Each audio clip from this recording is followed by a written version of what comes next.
Hello, and welcome to the Empowerography Podcast. This is a platform created for women's voices to be heard and a place to share their stories, journeys, and successes with the world for the purpose of helping other women who might be on similar journeys. We are empowering women one episode at a time. I'm your host, Brad Walsh, so kick back, grab one of your favorite beverages, and enjoy the stories.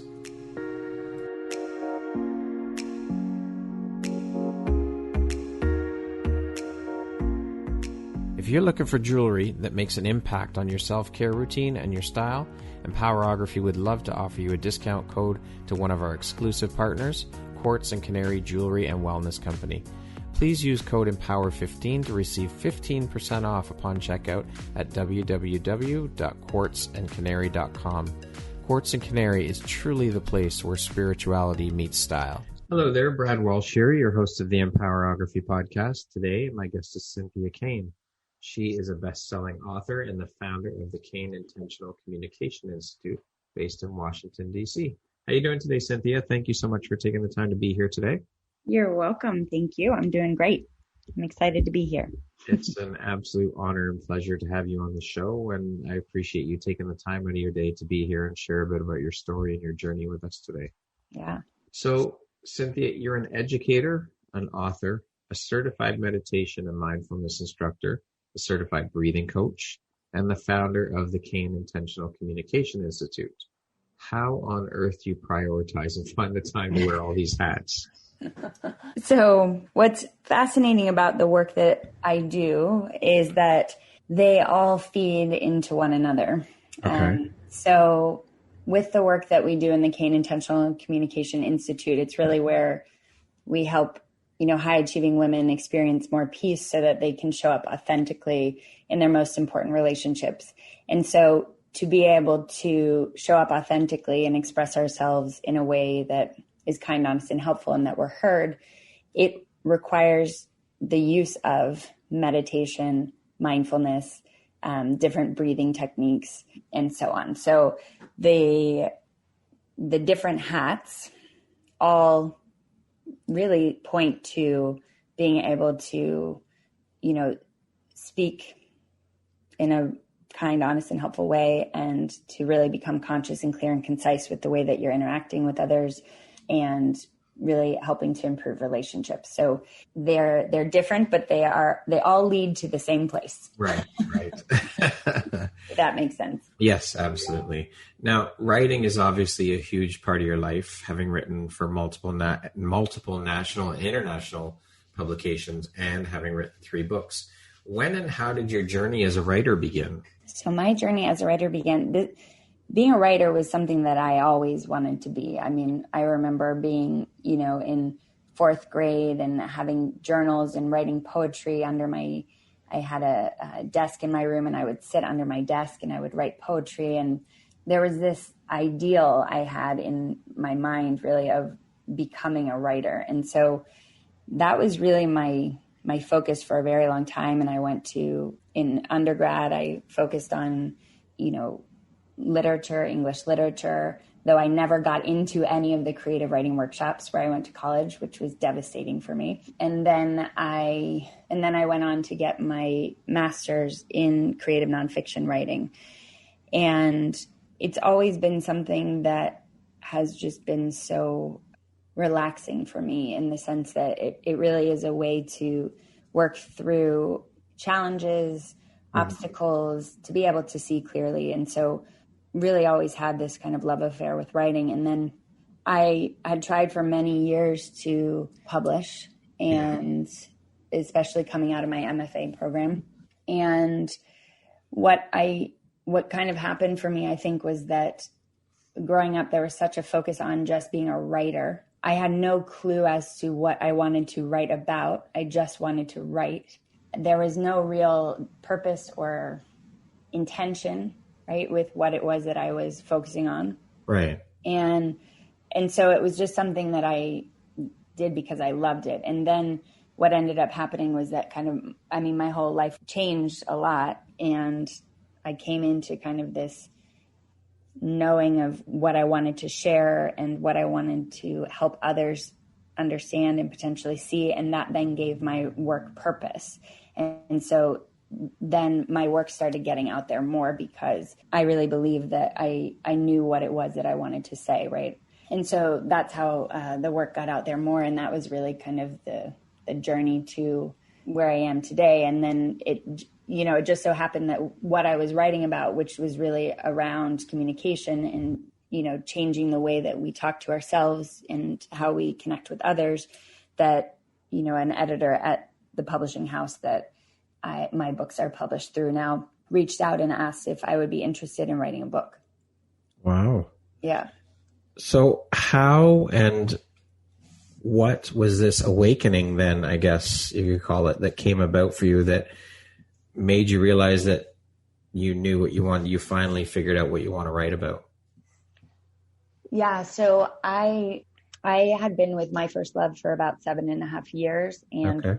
his name is Mauricio, Mm-hmm. and he was from Costa Rica, and he and I decided we met in college. Yeah. And we grew up together, and we decided that it was time for us to really kind of go our separate ways, and believing and knowing that the universe would bring us back together at the time when it was right. And, 4 years after we broke up, we were back together in New York. We had met up and we talked a lot about our relationship, and our plan was to be in each other's life again. And 4 months after that, he passed away unexpectedly. Oh my gosh, I'm so sorry. Yeah. And my whole world, it just went blank, really. And Yeah. I was so empty and lost, and I really couldn't figure out how to be here in a way that was healthy, or a way that was where I was enjoying being alive, right? And so I went on this search, and I went on this kind of journey to figure out how to enjoy my time here and not die along with him. And what I was learning and what I was figuring out were things that were changing the way that I was living. And so, for me, what was happening was I was just seeing how communication was such a big piece of what was missing in my life before, in terms of just being very passive aggressive and judgmental, and, lashing out and having a lot of difficulty in silence, and really needing to fill the space. And, most of my relationships were very reactionary. And so what I was really learning was that to be here in this world and see the beauty and the joy, and to have it be a friendly place, and to have the types of relationships that I truly wanted, it was about how I was communicating. So then I started really becoming very interested in changing the way that I was interacting. And so I had, on this kind of search that I was going through, a friend of mine had shared with me a writing and meditation workshop at the Shambhala Institute in New York. And I went that weekend, and that weekend just, it pretty much changed my world, in that I learned how to meditate for the first time. And then I learned the elements of right speech in Buddhism. And so once I learned those, it was, and those are tell the truth, don't exaggerate, don't gossip, and use helpful language. I thought, holy cow, okay, amazing. These are my guidelines. Like, let's make this happen. Let's do this. And then I woke up the next day completely blank on how to speak in a kind, honest, and helpful way. Right. And so that's really where this lifestyle experiment began for me, of trying to figure out how to do that. And so that's what I started sharing with others after I had figured it out for myself. And I started seeing things starting to move for me, where I was no longer judging myself. I was no longer judging others. I was no longer comparing myself to others. I was able to, be in really difficult moments and know how to move the emotion that was coming up, instead of being led by my emotion. And so then I started writing about it, because I thought, oh my gosh, like this is really amazing for me. And I'm not, is this only happening for me? Is this only something that can happen for me? And then I started writing about it and sharing it, and then seeing that it's not only something that I can do, but it's something that so many others can do. And so that's really what the turning point for me was, in so many ways, was Mao passing away, and really trying to figure out how to honor him too. Because, he the way that he interacted with the world was just phenomenal. I mean, he was one of those people where you either loved him or you hated him, you know? Right. And he had this way of just living and being alive and being present. And there's like laughter and joy, and he was so open. And so it just all seemed to kind of mix together where I was able to every day honor him through the way that I was able to show up in the world. Amazing. Turning your pain into power. Yeah.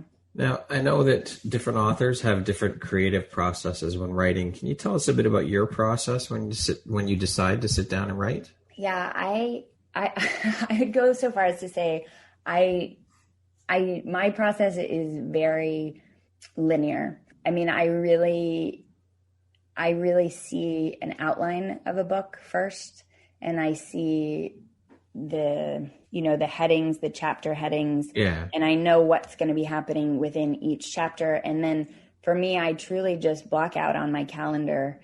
I just say, okay, this week is dedicated to the introduction. This week is dedicated to chapter 1. These 3 days are dedicated to chapter 2. And I write everything in order, and I finish that way. And then what I do is then I go back and I add and I edit. And so my process is really, I dump absolutely everything out. And then I go back and I structure it and I make it readable, and connect the dots. And that's really been how I write. I mean, I get up a lot. I go to the kitchen. I get a lot of, I move things around. I come back, I go outside, I come back but I really enjoy writing in public places. Okay. I have a hard time writing in my office space. And solace and quiet. Yeah. There's something about being surrounded by people and that noise that it's easier for me to think. And the other piece too for me is I'm constantly surrounded by books when I'm writing. There are so many books that I use depending for inspiration or, going through kind of an MFA program. What I learned a lot of was I don't remember who said it, and I think it was maybe Picasso, but this idea of, stealing. I mean, I don't know what the quote is, so I'm not going to go there, but it's something around, being able to kind of steal what you're looking at. And so when I see that, it's more, I look at the way that authors do what they do. So I look at a book and I see how they've gotten to point A or to point B and what examples that they've used and how they've weaved in those examples to prove their point. And then what I try to do is I try to see what they've done and implement that into my work as well. Right. Speaking of inspiration, you mentioned inspiration. Where do you pull your inspiration from when you're writing? Personal experience, my students' experience, day-to-day life. I mean, it really is so much of the work that I do and that we do is around day-to-day interactions and day-to-day living, basically like helping ourselves suffer less in our lives. And so for me, it's really important that the work that I'm doing and how I'm writing is grounded. And so it's really, it's not abstract, it's not theory, but it's truly tangible that it's almost as if, you're reading, you can just grab the examples, you feel the examples, those examples. And it's very simple and very practical. And it's really taken from, what I've seen, what I've experienced, and the work that we do. What are some of the challenges you faced early on as an author, and how did you overcome them? Well, I think the biggest challenge is rejection, in that, I think that was like a running theme for me very early on with writing, was really learning how to love rejection. And in the beginning, it was very challenging because what it did was it constantly had me questioning my value, and it had me questioning, whether this was really a path for me. In college, it was my freshman year of college, and I took this course with this professor and it was a poetry course. And I was so excited. He was a wonderful professor, and all my papers that I would get back from him were just marked up, read everywhere. And, I try so hard every time to get that, it was constantly a C. I would always get a C on my papers. And I remember I went to him once and I just said, what can I do? How, and his response was, "You're a nice girl, but you're not a good writer." Wow. And that destroyed me. No doubt. Weeks, months. And it stuck with me for a really long time, to the point where when I got my first book published, I wanted to dedicate my book to him. I was going to say, yeah. I'm sure you wanted to send him a copy and say, I'm not a good writer, but yeah. So I will say, it is that rejection, and it is those moments where I've been pushed back by people. It's not so much that it made me want to do it more. It's more that it made it that much sweeter that I continued to do what it was that I love to do, and not let somebody else's opinion or thought dictate my path. Right. Yeah. How did you do that though? How did you overcome that and come out the other side and just continue? Because it must have been soul crushing. As you said, it stuck with you and it blew you away, and you were affected by it for weeks and months. So how did you come out the other side of it? Well, after that, I went in wanting to major in, English literature and creative writing. And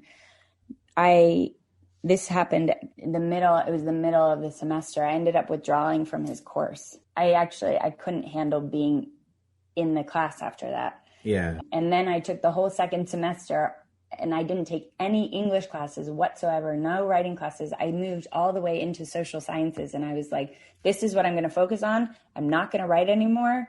Right. Wow. I was really to that place. And I enjoyed psychology, and I enjoyed, learning all of what I was learning.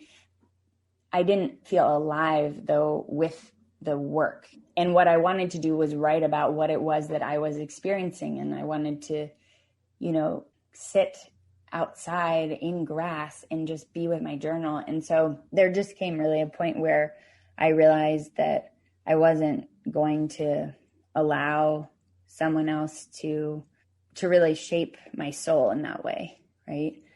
And it then really became that more, I guess, that I did want to prove to myself that I could do this. Right. I knew it was something that I loved so much that there had to be a reason that I loved it so much, right? Yeah. There had to be a purpose behind it. I didn't know what that purpose was yet, but there was a reason that it lit me up. And if I would have just put it away, which I had done for that whole semester, it destroyed me. So I think just that experience alone was what made it really possible for me to just see that without this in my life, I was not who I wanted to be, right? It didn't light your soul on fire like writing did. Yeah. That's amazing. What a story. Wow. That's incredible. What excites or inspires you the most about being an author and writing? I think it's really the connection, right? The connection that you can have with others, and to be able to share in a way that others feel that they aren't the only ones going through something or experiencing something, that they're not alone, and that, we're all really living separate from one another, but we have so much in common. And I think that that's truly what lights me up about it, is the idea that, sometimes I'll look at just the geographic regions of people who have read my books, or, in the training program that we run, how people come to the training program a lot is through the books. And so, right. To work with people who are in New Zealand, or who are in France, or who are in Mexico, or, it's amazing to think that language, a book can be, it can be translated into other languages. To think that somebody could be sitting in their room reading a book that I've written or that anybody's written, and they feel better, right? They feel closer to something. They feel not alone. It goes back to really this idea of suffering less. And I think that that's what I love about writing. That's got to be mind-blowing and a huge sense of accomplishment. Like you said, to know that there are people on the other side of the world reading words that you put onto paper and it's resonating with them and affecting them and impacting them. It's very surreal too. I'm sure. Yeah. And it doesn't feel, I guess it doesn't feel that way, you know? Wow. I can't even imagine. That's incredible. What an amazing thing. What are some of your favorite types of books to read? I love self-development books. I also love Buddhist books. I love philosophy and that, really. So the college I went to is a small liberal arts school called Bard College. And the tagline of Bard is a place to think. Okay. And that's really those are the types of books that I love to read, books that change my thinking, or books that have me see the world differently or a topic differently, even when it comes to, it can really be anything. It could be business, it can be meditation, it can be, all different topics, and anything that I can read that just gives me a different perspective, I love. So. Okay. Which authors do you personally admire and look up to? So I really love Thich Nhat Hanh, even though he's not an author. He is an author, but he's a Buddhist monk. And so a lot of the well-known, I guess, Buddhist authors, I really look up to Pema Chodron. She's a American Buddhist. Tara Brach. She writes a lot on self-compassion and radical honesty and things of that sort. And I really, though, when I think about, aside from that, the authors that I look up to the most are the ones who I gravitate towards nonfiction. Okay. Right? So it's really about personal stories and personal transformation. And, especially when I was going through, after Mao passed away, I was just devouring so many books around, so many memoirs around death, but like romantic love death, right? Or like there's a book by Elizabeth Lesser. She wrote Broken Open, and it's incredible. And it's about her relationship with her sister. Or then there is Coming to the Edge, and I don't remember, but it was about her relationship with one of the Kennedys. And it was, and then there was Just Kids by Patti Smith, so I don't know. Memoir for me is something that I really love. And those authors really inspire me because they share their personal stories, their truth and their experiences. Yeah. In the 3 books you've written, Cynthia, there's obviously a theme or common thread running through them that is all centered around Buddhism. Why did you decide to focus your books around this type of theme? So really because Buddhism changed my life. Okay. That one weekend at the Shambhala Institute that I was talking about, where I learned how to meditate and I learned the elements of right speech. And then I really started to cultivate this practice of communication, which we call the Kane Intentional Communication Practice. And it all stems from the elements of right speech in Buddhism. And so that's really how it all began. And so it's impossible for me really to talk about my life after Mao without Buddhist philosophy as a part of it. Can you talk to us a bit about the 3 books that you've written? Tell us about each one of them and when they were written, when they were published. Yeah. So the first book I wrote was How to Communicate Like a Buddhist. Okay. And that was published in 2016 or 2015. April 2016. Okay.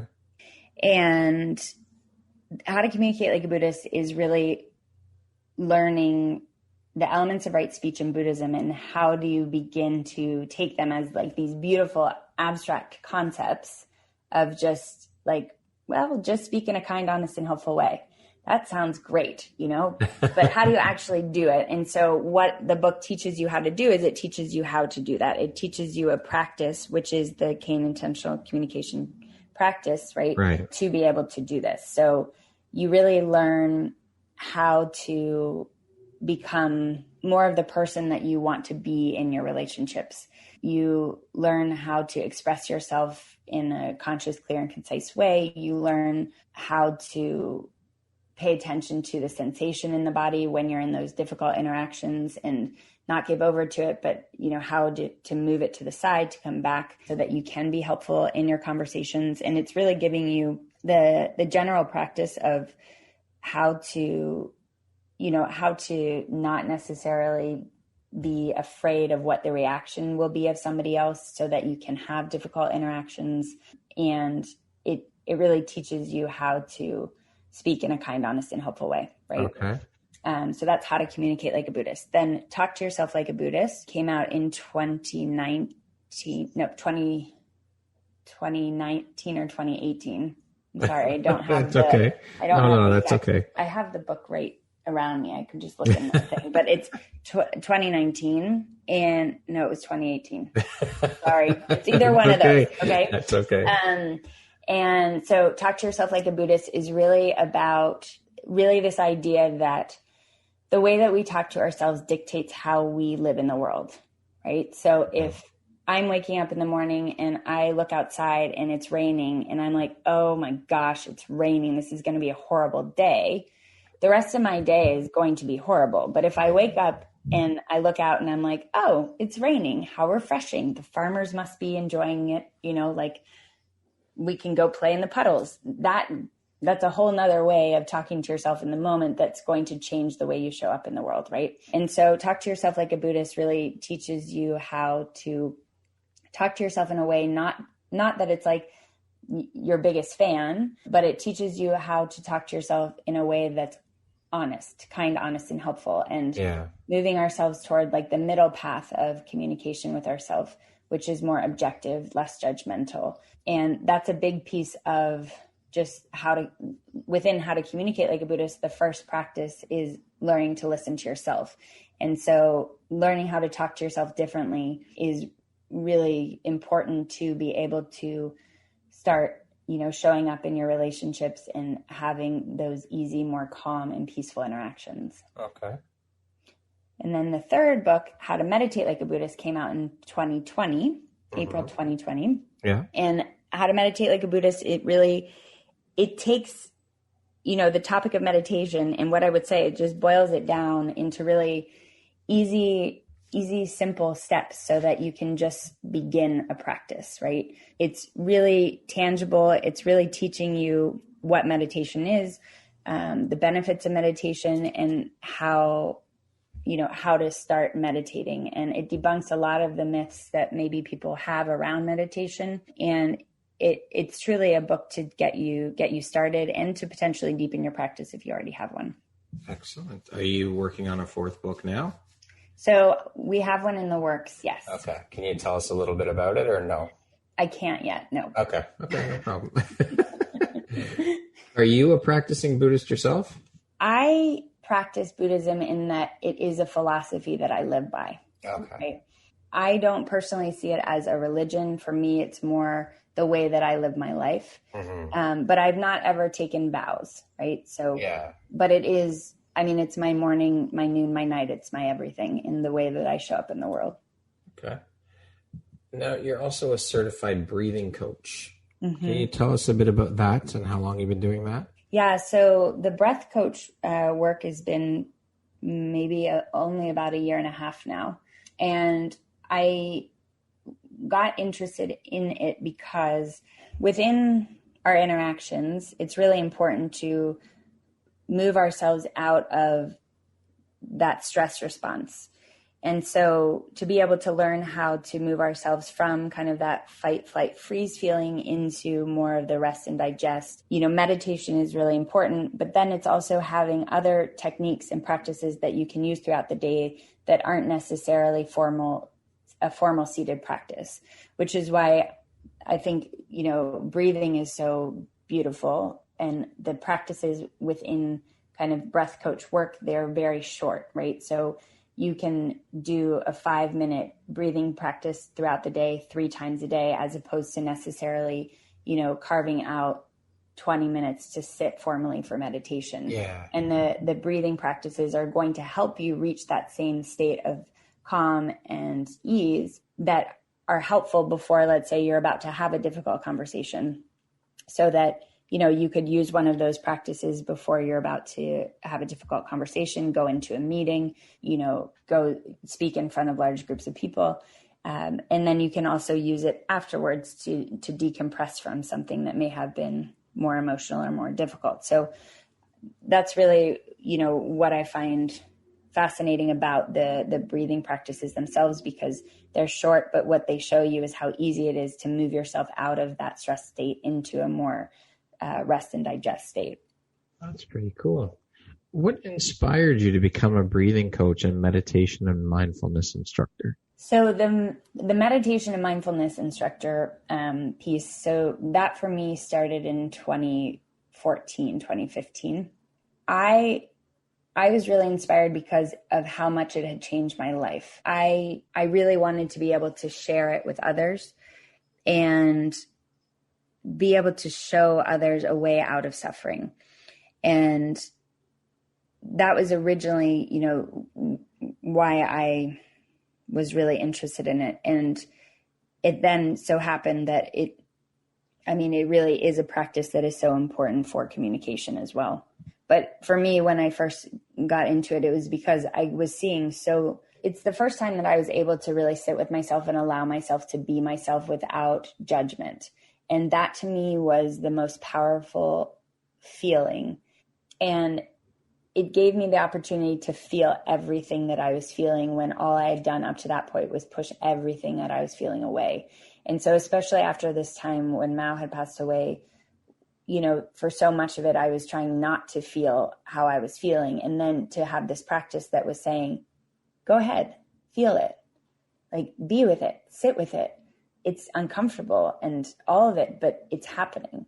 And that to me was just it was so powerful. And there was so much freedom there that it started really changing how I was connecting. And so for me, I really want to share this with other people. And then with the breathing work, it was the same. I was just seeing how taking those short moments throughout the day was really helping me, within my interactions with my kids and within my interactions with my husband and, before big group calls, and being able to see that this was something that I really wanted to be able to share with others, especially for me, it's really all within the context of communication, right? Mm-hmm. And so to see the effects of it on communication was then something I really wanted to make sure that I understood more of, like the science of what's happening, and, to just know what I can know so that I can share it. You can share it with the world. Mm-hmm. As mentioned earlier, you're the founder of the Kane Intentional Communication Institute. Can you talk to us a bit about that, what it's all about, when you founded it, and what your mission with it is? Yeah. So I founded it in 2015, right? 2016, 2015. Yeah. And really what we do is, we help high achieving women really experience more calm and peace so that they show up differently and authentically, right, in their most important relationships. And we help people move into a state of ease and peace, so that they can be in, difficult interactions and know how to navigate them. They can start speaking up for themselves and expressing their truth. They can start to connect with themselves in a non-judgmental way, and also with their family and their friends and their children and their partner and at work. It really teaches people how to create ease in their relationships and release a lot of potential, shame and guilt, and empowers them, in decision-making and all of it. So it's really, learning how to speak in a kind, honest, and helpful way, and create the relationships that, you really crave. So you're speaking in a way that you respect. Right. Do the meditation and breathing practices and whatnot play into this as well? Yes. Yeah. So the practice itself, meditation is a big part of the practice, because the way that we see communication is really different than the way that most people look at communication, right? Most people look at communication kind of in isolation, where you need to maybe take a class on speaking, or you need to take a class on listening. But for us, it's really holistic in the sense that it's a process, meaning that, you know, when you see somebody who is having a really easy time expressing themselves and saying what they mean in a way that another person can hear, that's all you're seeing on the outside, what they're saying, but you don't actually know what's happening within them, right? You don't know how they're talking to themselves at that moment. You don't know the practices that they're using to potentially bring them back to the present moment if they're distracted. You don't know the practice to be able to see them, the person in front of them, as maybe, you know, someone that they care for, even though in that moment they're upset with them, right? And so the way that we see communication is that it really is, it's a practice. It's not a learned skill, right? So most people think that because we know how to talk, we know how to communicate, but it's really not something we've ever been taught how to do. And so if you don't have a practice for it, you're really just kind of winging it and going off of gut instinct. And it's so much easier once you have a practice. And so a part of the practice is meditation, because what meditation really helps you to do, it helps you to learn how to access the present moment so that you can be, let's say, in confrontation or in difficult interactions. And instead of leaving and shutting down and getting passive aggressive and walking away, you're able to access the present moment and access yourself so that you can interact, right? So meditation really helps you access the present moment. It helps you be, you know, more responsive instead of reactive. And it helps you change your relationship to the thoughts that are going on in your head. And so, you know, so much of what happens in day-to-day conversations, especially when we potentially get triggered, is that in those moments, we're talking to ourselves in a way that creates more of the back and forth that we don't want, right? And so we get caught up in our thoughts and we get caught up in how we're talking to ourselves in that moment. And so what meditation helps us do is it helps us see, oh, here I am. I'm completely caught up in this. It's distracting me. It's making things more difficult and moving this into hurtful territory. So now I'm just going to see if I can move that to the side and come back to the present moment. So meditation is a really big piece of it. And the same thing with the breathing practices too, because everything right now within communication, it happens so quickly, right? Automatic responses, like you don't know actually the pieces that are happening or why you're reacting in the way that you are, and things just start coming out of your mouth and then you regret them and, you know, all of that. And so much of the practice is learning how to slow your interactions down. And to be able to do that is to learn kind of these mindful moments throughout the day, and breathing practices is one of them. Amazing. Yeah. So for someone who doesn't know anything about meditation, hasn't meditated before, has a hard time quieting the mind, what would you suggest in order to get started with meditation? So I think it's just important to know, like, that thoughts are okay in meditation. A lot of people think that the point of meditation is to stop thinking, and that's not true at all. It really is about sitting there and seeing your thoughts and just noticing all the thoughts that you have. And then, you know, when you're really caught up, meaning you're stuck in next week and what you have to do next week, or like the laundry list, or, you know, the emails that you have to send, and you notice that you're there, then you get to say, oh, thanks for sharing. Thanks so much. I'm just going to come back to what my point of attention is, right? So I think that with that, it's just knowing that thoughts are okay in meditation. And then to get started, I often say to students that, you know, the best time to meditate is really in the morning. So, because it sets the tone for your day. Right. And so if you can wake up, go to the bathroom, brush your teeth, come back, and just close your eyes, and you can start by just counting your breaths.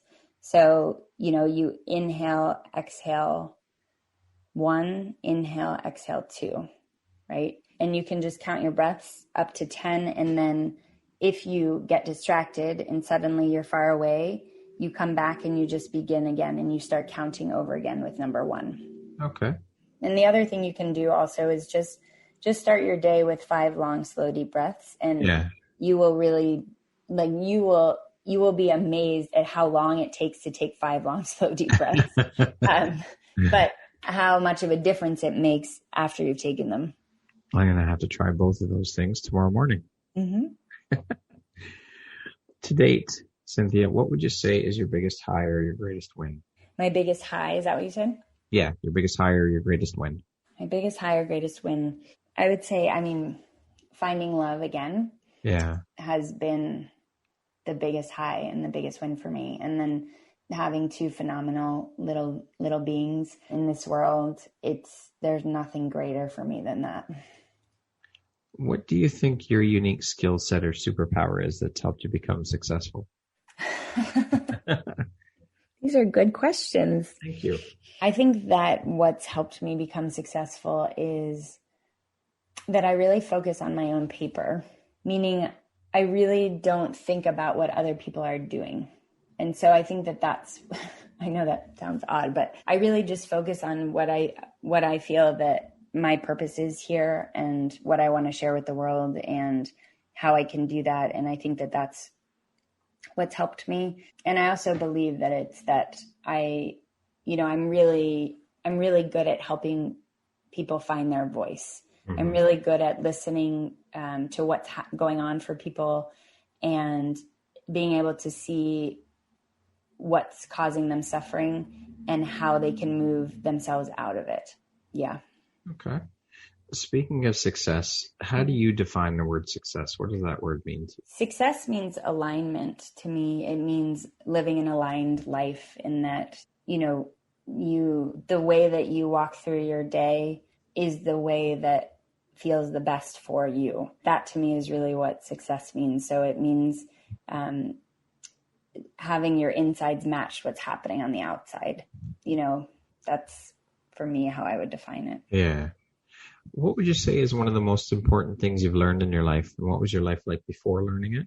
And what was your life like after learning it? So I think the most important thing is allowing things to be as they are. And I don't know how I learned this. I think I learned it from, basically it was after Mao's death. And I think the question that I was asking myself all the time was why? Yeah. And so what I learned in that moment was that is a question that I will not ever ask myself again, because what it did was it kept me stuck. There was no forward movement with that question. And so without that question in my life, I'm just moving forward. What would you say is one of the best pieces of advice you've ever received? Well, I think there's probably two. Okay. My dad, growing up, would always say patience and persistence are like the two keys to success, right? Like to getting what you want. And I really believe in that, because I really believe it is about patience and persistence. At the same time, it's a balance. And then the other is I had done a tarot card reading like when I was in college, and the last card that was pulled for me then was, I don't know what the card was, but the woman said to me, move forward fearlessly. And that to me has been something that stuck with me every day. And that to me is like phenomenal advice. Yeah, those are great words to live by for sure. And so, patience, that is such an incredibly tough thing to learn, but it is so necessary to life. Mm-hmm. With everything. Being an entrepreneur, you've got to be patient. Mm-hmm. It's just so integral to life. Yeah, it really is. What makes you feel inspired or like your best self? My kids. I love playing with my kids. Yeah. And when I see them, they make me want to be my highest self so that I can model that behavior for them. What was a turning point in your life, and how did it affect you? I think I've had many. The biggest turning point for me was really when Mao passed away. And it changed my entire life. In that the way I see my life is that there's life before Mao passed away and then life after Mao passed away. And they're very different lives. And there's a nice ambulance here coming by. I'm going to send them a lot of love and light as they pass. Yeah, that to me has really been the turning point. My life would be very different now if that had not happened. Yeah. What does the word empowerment mean to you, Cynthia? The word empowerment to me means light. When I think of empowerment, I think of people who have tapped into like the lightness within that shines, and they allow that light to continue to be seen. That's what empowerment means to me. Beautiful. What would you say is one of your favorite quotes? My favorite quote is, "Do you want to be a prisoner of your past or a pioneer of your future?"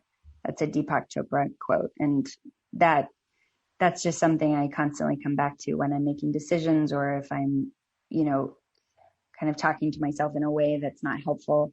Mm-hmm. That quote helps me a lot. I love that. That's a great quote. What is one of your favorite stress-reducing activities? Meditation is definitely a stress-reducing activity for me. Also hiking. I love hiking, getting outside, being in nature. To me, I could just basically go out into my backyard and lie down on the grass and just have the sun, feed into my body, and that would recharge me for sure.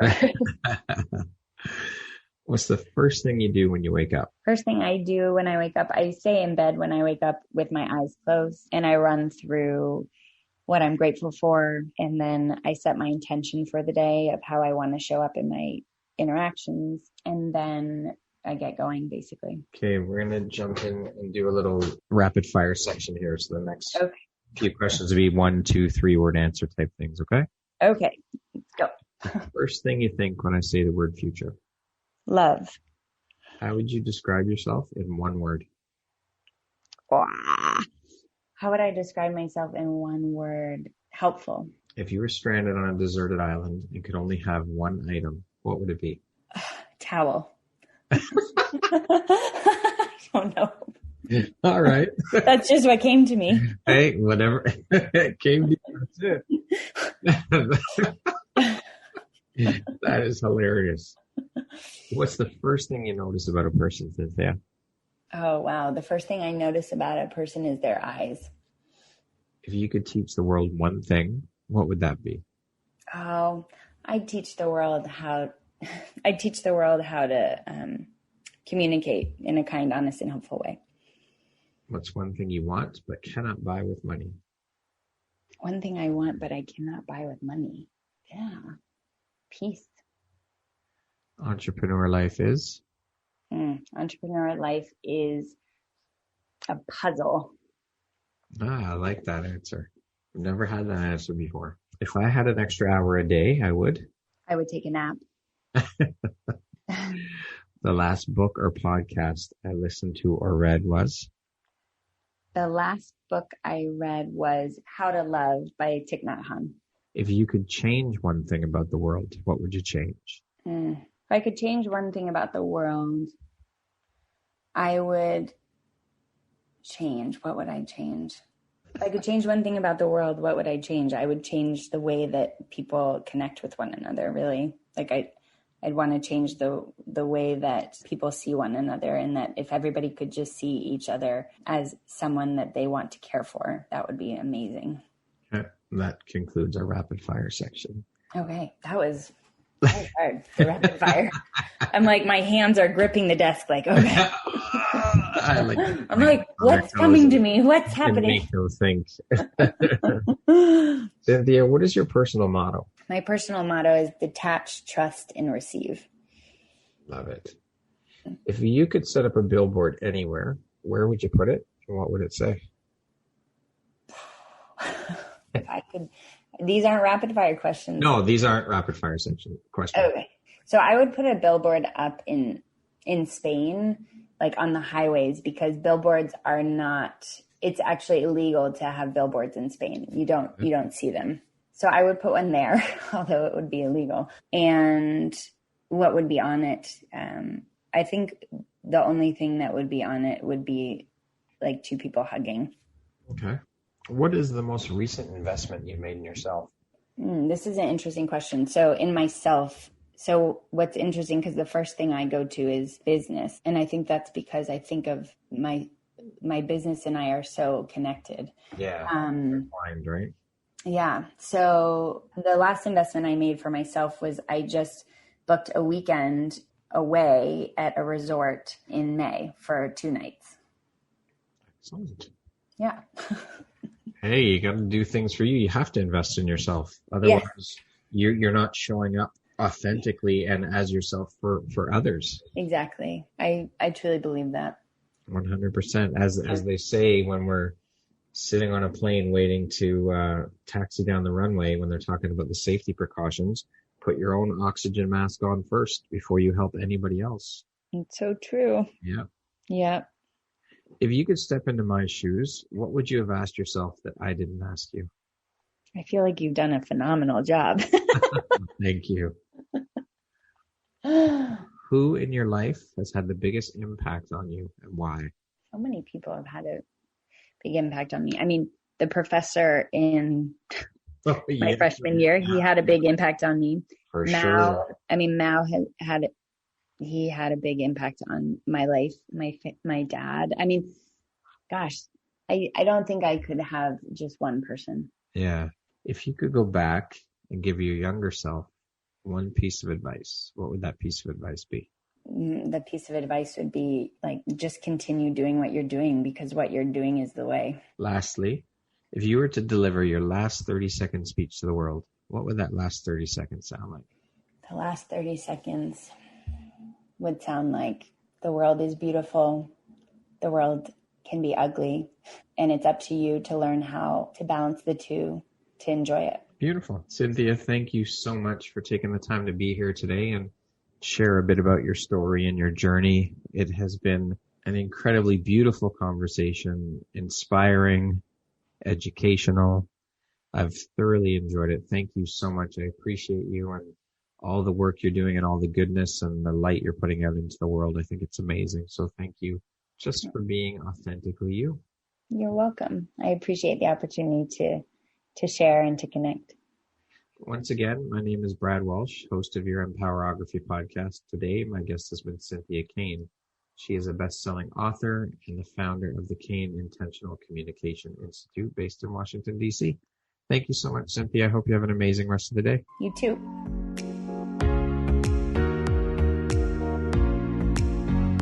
Thank you very much for listening to this podcast. If you haven't yet, please be sure to subscribe, rate, review, and share with all your friends. You can find me at viseuphoria.ca and follow me on Instagram at Empowerography Podcast and on Facebook at Empowerography. Please join me next time for another inspirational story from yet another amazing woman.